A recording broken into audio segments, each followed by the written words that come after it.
महोदय, पाच घ्यायचे ही लक्षवेधी ज्या विषयात मांडली हा खरंच खूप गंभीर विषय आहे.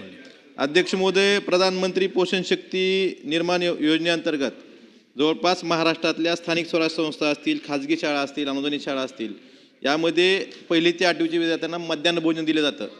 त्यामुळे पटसंख्या घसरू नये, पटसंख्या राहावी हा उद्देश आहे. अध्यक्ष महोदय, पण आपल्या राज्यात या योजनेत खूप मोठा भ्रष्टाचार झालेला आहे. अध्यक्ष महोदय, उत्तरात सांगितलंय मंत्री महोदयांनी की 25-26 मध्ये जवळपास 2447 कोटीची तरतूद आहे या योजनेसाठी. अध्यक्ष महोदय, यात काय झालं? यात यांनी इंधन आणि भाजीपाल्याची रक्कम शाळा स्तरावर वर्ग केली आणि धान्य असेल, तांदूळ असेल इत्यादीसाठी पुरवठादारांचं टेंडर काढलं. अध्यक्ष महोदय, ही टेंडर प्रक्रिया राबवली शिक्षण संचालकाने. या टेंडर ज्यावेळेस काढलं त्यावेळेस एकच उदाहरण देतो. तांदळाच्या बाबतीत तर खूप मोठ्या तक्रारी आहेत, पण एकच उदाहरण देतो. हिरवा वाटाणा, ग्रीन पीस हे निविदा प्रक्रियेत टाकलं आणि ज्यावेळेस वर्क ऑर्डर दिली त्यावेळेस फक्त वाटाणा, त्याचा रेट काय तर 134 रुपये हिरवा वाटाण्याचा रेट होता टेंडरमध्ये. आणि ज्यावेळेस तुम्ही वर्क ऑर्डर देता जिल्हा स्तरावर त्यावेळेस फक्त वाटाणा हा शब्द टाकला. जवळपास 100 रुपयाचा फरक आहे. अध्यक्ष महोदय, हे दोन्ही कुणी केलं?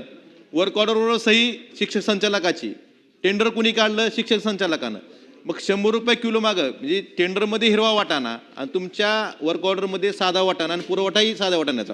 अध्यक्ष महोदय, उत्तरात मंत्री महोदयांनी सांगितलं की जो माल आहे त्याची तपासणी NABLच्या लॅबमार्फत केली गेली आणि त्याचे नमुने जिल्हा स्तरावर पाठवले गेले. मला त्यांना विचारायचं आहे की लॅबमध्ये तुम्ही हिरवा वाटाणाच पाठवला असेल, त्याचे नमुने जिल्हा स्तरावर पाठवले असतील, तरी राज्यातल्या जवळपास सर्व जिल्ह्यांनी, सोलापूर जिल्हा वगळला तर बाकीच्या सर्व जिल्ह्यांनी याची देयकं काढली.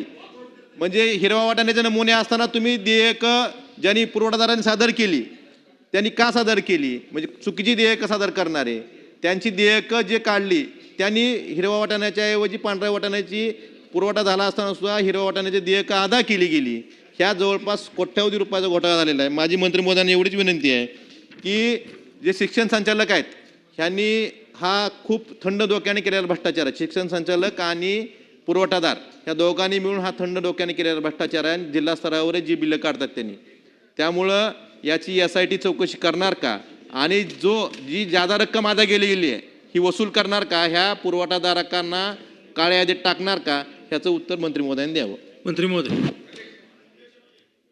अध्यक्ष महोदय, प्रधानमंत्री पोषण शक्ती निर्माण योजनेच्या अंतर्गत जो काही विद्यार्थ्यांना आहार पुरवला जातो त्यामध्ये साधारणपणे प्राथमिक शाळेच्या विद्यार्थ्यांच्यासाठी 4 रुपये 19 पैसे धान्याचा माल पुरवठा करणं आणि इंधन आणि भाजीपाल्याच्यासाठी 2 रुपये 59 पैसे आणि उच्च प्राथमिकच्यासाठी 6 रुपये 29 पैसे धान्याचा माल पुरवठा करणं आणि 3 रुपये 88 पैसे इंधन आणि भाजीपाला, म्हणजे तो स्थानिक पातळीवर तो निधी त्या ठिकाणी अदा केला जातो. अध्यक्ष महोदय, या विषयाची जेव्हा निविदा निघते तर UDISवरनं त्या शाळेमध्ये त्या जिल्ह्यामध्ये किती विद्यार्थी आहेत साधारणपणे त्या विद्यार्थ्यांच्या संख्येप्रमाणे याचं कॅल्क्युलेशन वर्कआउट करून ती निविदा त्या ठिकाणी काढली जाते.